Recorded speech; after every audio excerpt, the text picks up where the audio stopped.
नमस्कार साथियों, स्वागत अभिनंदन है आप सभी का आपके अपने YouTube channel Kedarnath classes Uttarakhand में।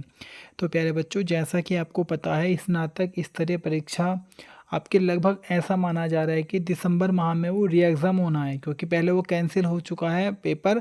अब वो दिसंबर माह में होने की संभावनाएं बताई जा रही है। तो अपने इस चैनल के माध्यम से हमने एक नई सीरीज स्टार्ट की है, जिसमें हम एक साथ उत्तराखंड के लगभग 7-8 चैप्टरों को लेंगे और उनके मिक्स क्वेश्चन आपको प्रैक्टिस सेट के रूप में कराएंगे।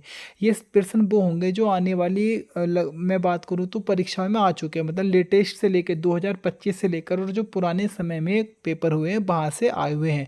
क्वेश्चन का लेवल बहुत अच्छा होने वाला है। बाकी वीडियो को शुरू करने से पहले 2-3 महत्वपूर्ण जानकारी आपको बता देना चाहता हूँ। देखिएगा, हमारा टेलीग्राम ग्रुप का लिंक आपको डिस्क्रिप्शन में मिलेगा, वहाँ से आप हमारे टेलीग्राम ग्रुप में जुड़ सकते हैं। व्हाट्सएप ग्रुप का भी लिंक मैंने दे रखा है, वहाँ से भी आप हमारे इस चैनल पर जुड़ सकते हैं। एक और अति महत्वपूर्ण अपडेट है आपके लिए। अगर आप भी स्नातक स्तर परीक्षा जिसमें वीडियो लेखपाल पटवारी के पद हैं उसके लिए अगर आप प्रैक्टिस सेट चाहते हैं तो प्रैक्टिस सेट आप ले सकते हैं। अभी ये 75 थे, पहले अब हमने 90 प्रैक्टिस सेट कर दिए हैं।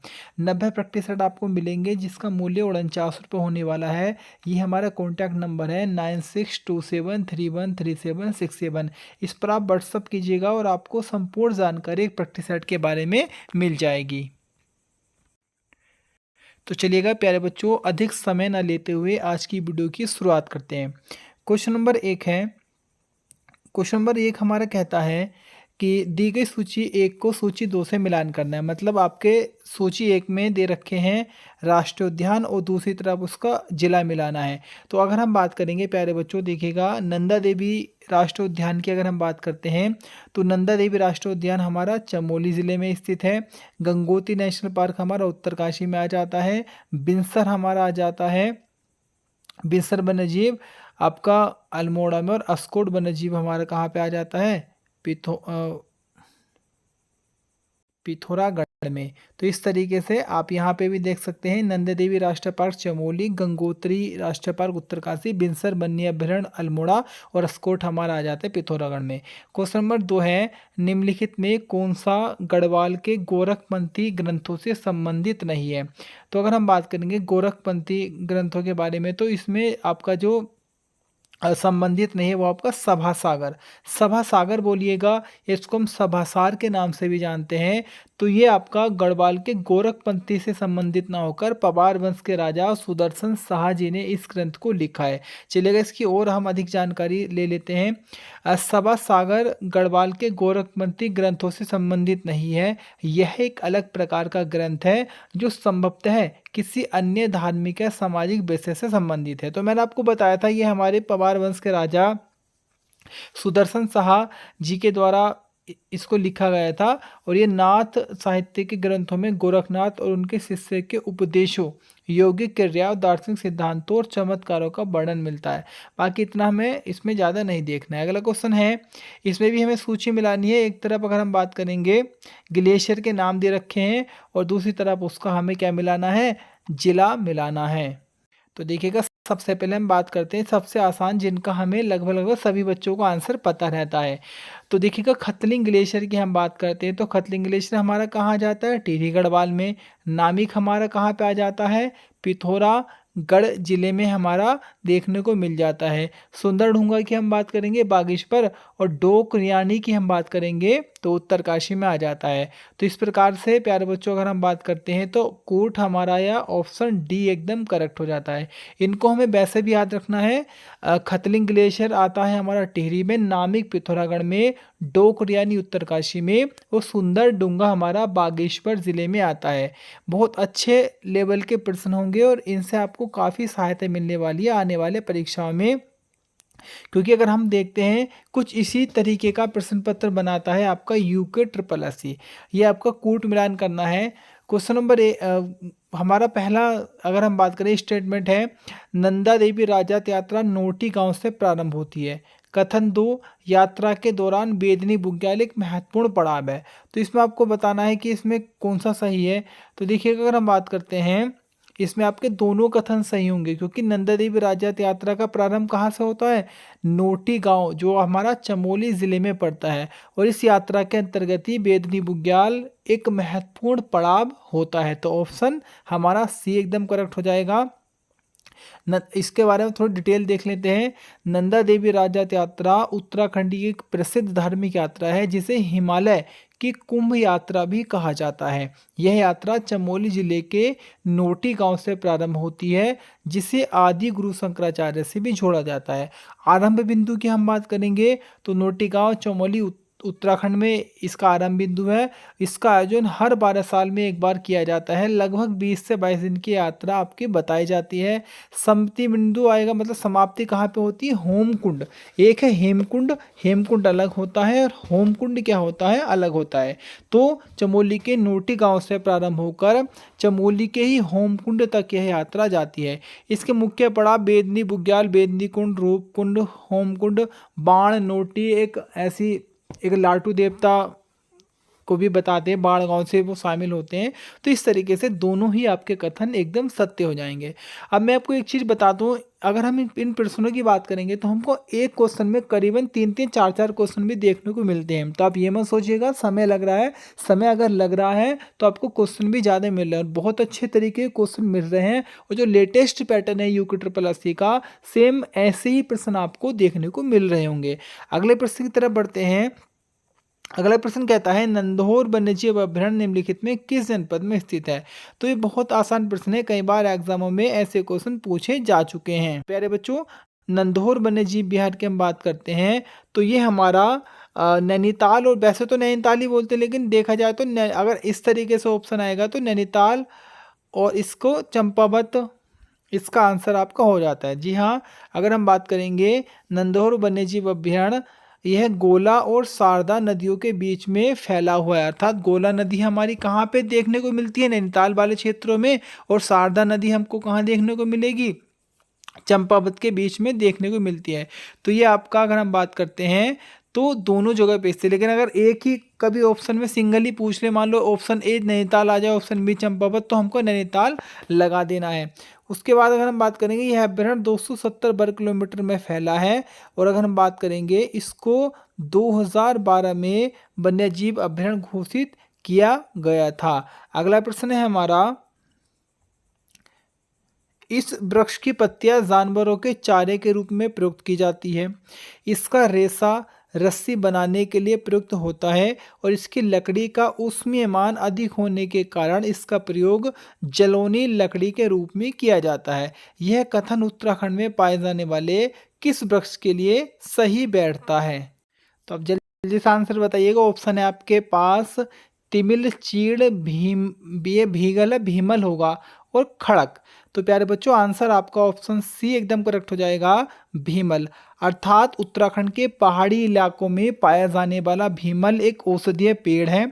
इसे स्थानीय भाषा में भिकुवा भी कहते हैं। इसका वानस्पतिक नाम ग्रेबिया ओप्टिवा है। पहाड़ का बंडर ट्री कहा जाने वाला भीमल का पेड़ काफ़ी फायदेमंद है। इसके पेड़ की पत्तियां शीतकाल में भी हरी रहती है। तो हमें यहाँ से कई सारे क्वेश्चन भी मिल जाते हैं। क्वेश्चन ऐसे पूछ लेंगे कि जो भीमल है यह कैसा पौधा है? एक औषधीय पेड़ है। इसका स्थानीय नाम क्या है? भिकुबा। और वानस्पतिक नाम क्या है? ग्रेबिया ओप्टिबा। और इसको उपनाम क्या है इसका? पहाड़ का बंडर ट्री। तो कितने सारे नाम हमें यहाँ देखने को मिलते हैं। स्थानीय नाम क्या है इसका? भिकुबा। भिकुबा स्थानीय, मतलब जो गांव के स्थानीय लोग होते हैं भी इसको भिकुबा बोलते हैं। अगर हम वैज्ञानिक दृष्टि से वानस्पतिक नाम देखें तो ग्रेबिया ऑप्टिबा कहा जाता है। और इसका उपनाम अगर बात करें तो पहाड़ का बंडर ट्री के नाम से भी इसको जाना जाता है। एक औषधीय पौधा है, और इसकी पत्तियां शीतकाल में भी हरी रहती है, जो जानवरों के चारे के काम में आती है। तो 5 प्रश्न आपको एक क्वेश्चन से देखने को मिल रहे हैं, और प्रश्न भी ऐसे हैं जो अपने आप में लाजवाब प्रश्न है, जिसको पढ़ने के बाद में आपको खुद लग रहा होगा कि हाँ, बहुत अच्छे प्रश्न हम कलेक्ट कर पा रहे हैं। एक चीज़ मैं आपको बता दूं, देखिएगा जब भी ये मेरी क्लास आए तो इसको आपको कैसे करना है। आप एक नोटबुक अपने पास रखिएगा, और जो क्वेश्चन आपको याद हो बहुत अच्छी बात है, उसको आप माइंड में सेव करिएगा। लेकिन जो क्वेश्चन आपको याद नहीं है तो उसको आप उसको लिख लीजिएगा। कई बार हम ना ये करते हैं कि भाई हमें तो याद रहेगा, लेकिन 10 दिन के बाद हम चीज़ों को भूल जाते हैं। तो अगर आप नोट डाउन करेंगे, अगर पर डे आपको 10 से 15 भी क्वेश्चन नहीं मिले तो बहुत फ़ायदेमंद होते हैं। ऐसे अगर मान लो आपको एक दिन में 15 क्वेश्चन मिल रहे हैं तो महीने में 450, और वहाँ से आपके 10 क्वेश्चन भी आ गए तो पूरे पूरे 10 नंबर का बेनिफिट आपको मिलेगा। अगला प्रश्न है हमारा, ये हमारी नदियाँ दे रखी है और नदियों का कहाँ से मतलब उनका वो नदियाँ निकलती हैं वो आपको मिलान करना है। तो देखिएगा सबसे पहले हम बात करेंगे, तो देखिएगा सबसे पहली नदी है हमारी भिलंगना नदी। भिलंगना नदी की हम बात करेंगे तो टिहरी गढ़वाल में स्थित खतलिंग ग्लेशियर से भिलंगना नदी का उद्गम होता है। अगली हमारी नदी है मंदाकिनी नदी। मंदाकिनी नदी की अगर हम बात करेंगे तो प्यारे बच्चों, मंदाकिनी नदी का उद्गम होता है आपका केदारनाथ वाले क्षेत्रों से। केदारनाथ से निकलती है हमारी मंदाकिनी नदी। सरस्वती नदी की हम बात करेंगे तो है देवताल से निकलती है। अलकनंदा हमारी सतोपंत ग्लेशियर से, और रामगंगा हमारी कहाँ से निकलती है, दूधा तोली श्रेणी से निकलती है। तो आपका ऑप्शन ए की अगर हम बात करेंगे तो पहले आपका क्या मिलेगा, भिलंगना कहाँ आएगी, खतलिंग। तो ए का आपका डी देखना सबसे पहले मिलाइएगा। तो ए का क्या आएगा आपका, डी आएगा। तो ए का इसमें बी दे रखा है, ये भी ऑप्शन खत्म हो गया, इसमें दे रखा है, ये भी ऑप्शन खत्म। अभी दो बी और सी में से आंसर हो सकता है। अगला है ऑप्शन बी है, मंदाकिनी कहाँ से निकलती है, केदारनाथ से। तो चलिएगा दोनों में सही है। अगला सरस्वती कहाँ से निकलेगी, देवताल से। तो थ्री का क्या लगाना, बी लगाना। थ्री का भी कहाँ दे रखा है, इसमें है थ्री का भी। तो ऑप्शन बी आपका एकदम करेक्ट हो जाएगा। बाकी मैंने सारे समझा दिए हैं, इनको आप नोट डाउन करके लिख लीजिएगा। अगला प्रश्न है,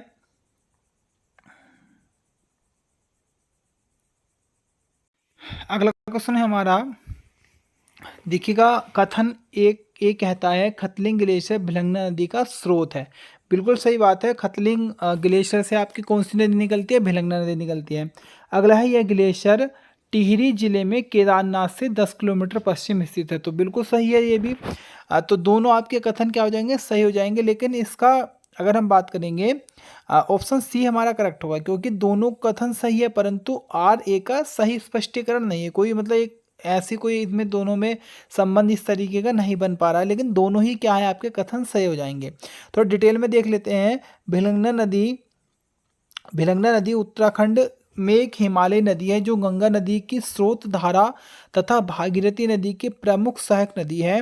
इस नदी का उद्गम खतलिंग ग्लेशियर से होता है। भिलंगना नदी घाटी अपनी प्राकृतिक सुंदरता और जैव विविधता के लिए जानी जाती है। खतलिंग ग्लेशियर गुत्तू गांव से शुरू होता है जो टिहरी से 62 किलोमीटर की दूरी पर, केदारनाथ से लगभग 10 किलोमीटर की दूरी पर पश्चिम में स्थित है। तो टिहरी की हम बात करेंगे, टिहरी से तो ग्लेशियर 62 किलोमीटर दूर है, लेकिन वहीं केदारनाथ की बात करेंगे तो केदारनाथ से 10 किलोमीटर इसकी दूरी हमें देखने को मिलती है। बहुत अच्छे लेवल के क्वेश्चन मैं आपको करा रहा हूँ।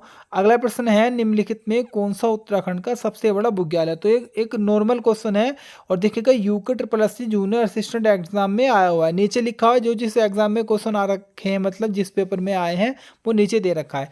तो ये तो वैसे तो कई पेपरों में आया हुआ है, लेकिन लेटेस्ट हम बात करेंगे तो कनिष्ठ हाई के एग्जाम में आया था। तो बेदनी बुग्याल आपका हो जाएगा, बिल्कुल करेक्ट है।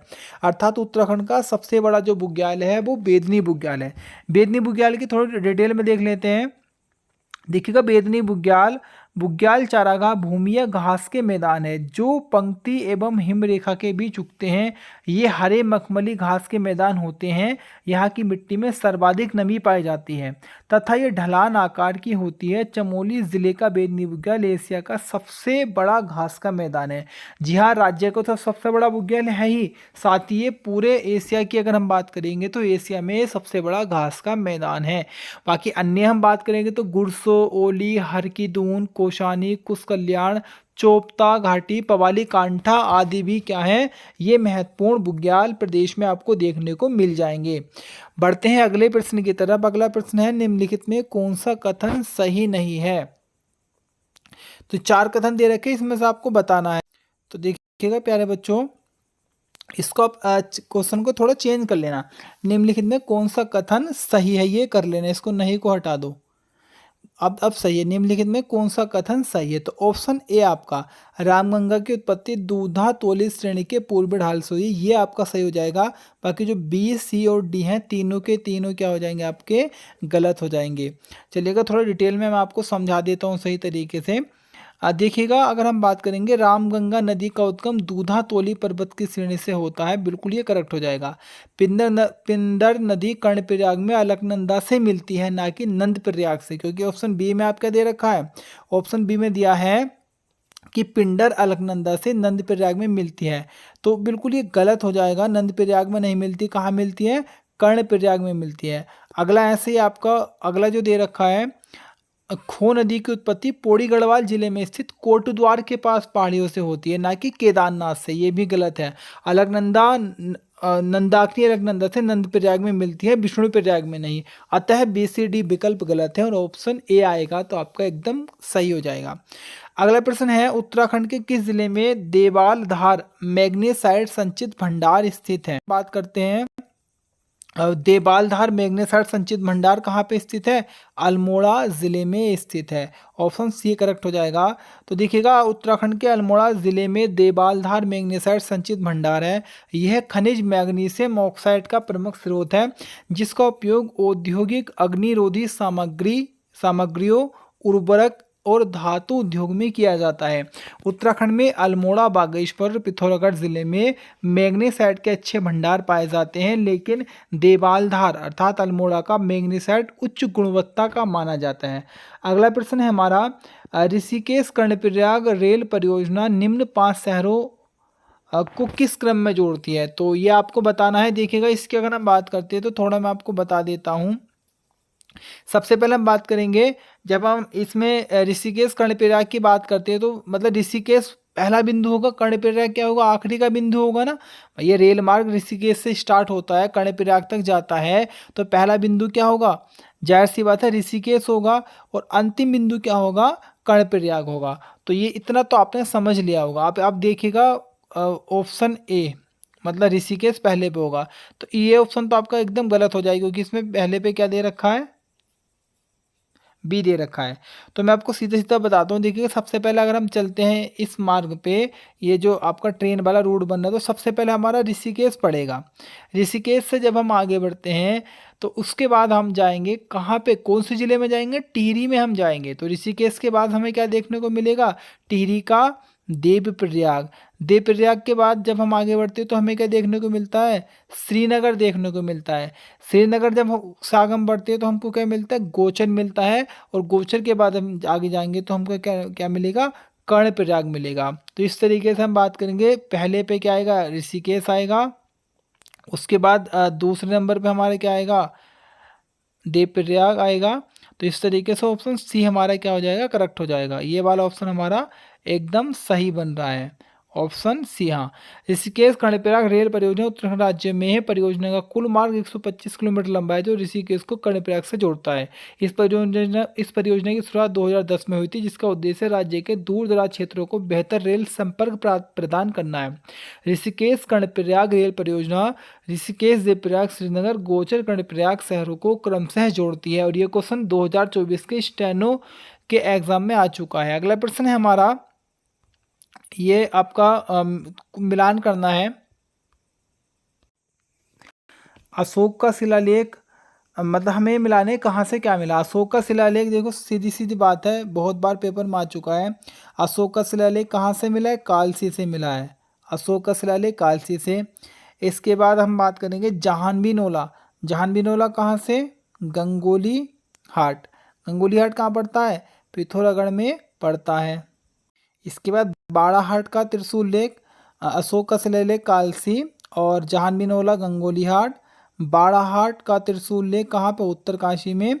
और अश्वमेध यज्ञ स्थल बाड़ा वाला। तो इस तरीके से आप इसको मिला के चलेंगे, तो ऑप्शन हमारा ए एकदम करेक्ट हो जाएगा। अशोक का शिलालेख कालसी, बाड़ाहाट का त्रिशूल लेख उत्तरकाशी, अश्वमेध स्थल बाड़वाला, और जहानबीनोला गंगोली हाट। बढ़ते हैं अगले प्रश्न की तरफ। अगला प्रश्न हमारा कहता है, निम्नलिखित कथनों पर विचार कीजिएगा।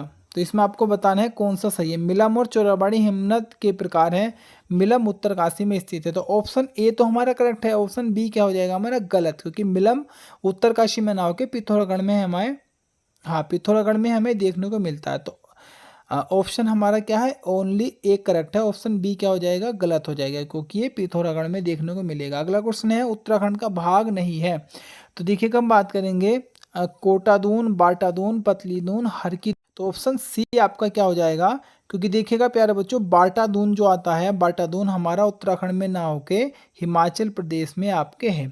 अगले प्रश्न की तरफ हम बढ़ते हैं। अगला प्रश्न हमारा है बिरथी जलप्रपात। तो ये तो बहुत बार आ चुका है, डिटेल में भी ज़्यादा बताने की जरूरत नहीं है। बिरथी जलप्रपात हमारा पिथौरागढ़ जिले में देखने को मिलता है। उत्तराखंड राज्य का सबसे कम वन क्षेत्रफल वाला जिला कौन सा है? तो सबसे कम वन क्षेत्रफल हमारा कहाँ पे आता है? उधम सिंह नगर में देखने को मिलता है। सबसे कम वन क्षेत्रफल उधम सिंह नगर, ऑप्शन बी हमारा करेक्ट हो जाएगा।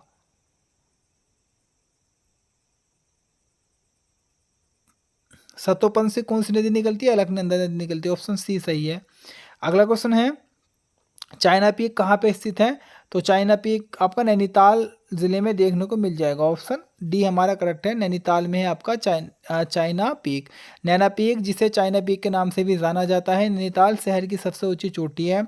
चाइना पीक 2611 मीटर की ऊंचाई पर स्थित है। चीन के साथ 1962 के युद्ध के बाद चोटी का नाम बदलकर चीन शिखर से नैना चोटी कर दिया गया है। अगला प्रश्न और आज की क्लास का अंतिम प्रश्न है। रोज हम 20-20 क्वेश्चन कराएंगे। 20 का मतलब आप 80 क्वेश्चन समझिएगा, क्योंकि एक क्वेश्चन में आपको 4-4 क्वेश्चन छुपे हुए मिलेंगे। दूधातोली श्रेणी से निम्न में से कौन सी नदियों का उद्गम है? तो दूधातोली श्रेणी की हम बात करेंगे तो प्यारे बच्चों, आपकी दूधातोली श्रेणी से कई सारी नदियां मिलती है निकलती है, लेकिन यहाँ हम बात करेंगे तो पूर्वी नयार नदी अगर हम बात करेंगे देखने को मिल जाएगी। फिर थोड़ा डिटेल में पढ़ते हैं। दूधातोली पर्वत श्रेणियाँ कई गैर हिमनद बारहमासी नदियों का स्रोत है, जिसे पूर्वी नयार, पश्चिमी नयार और रामगंगा प्रमुख है। तो आज की वीडियो थी, 2 मिनट का समय लूँगा और महत्वपूर्ण जानकारी आपको दूंगा। पहली मैं बात कहना चाहता हूँ, देखिएगा अगर अभी तक आपने चैनल को सब्सक्राइब नहीं किया तो चैनल को सब्सक्राइब कर लें, क्योंकि आने वाले समय में काफ़ी हेल्पफुल आपको चैनल मिलेगा, चैनल पे जानकारी मिलेगी और आपको क्लासेस भी कराई जाएंगी इस पे, कनिष्ठ सहायक की परीक्षा के लिए और आपका जो स्टेनो की वैकेंसी आ रही है उसके लिए भी। बाकी देखिएगा,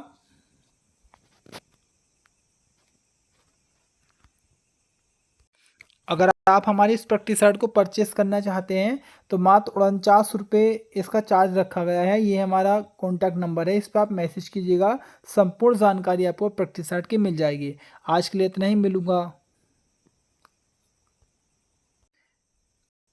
कल फिर एक नवीनतम वीडियो के साथ। फिलहाल के लिए धन्यवाद।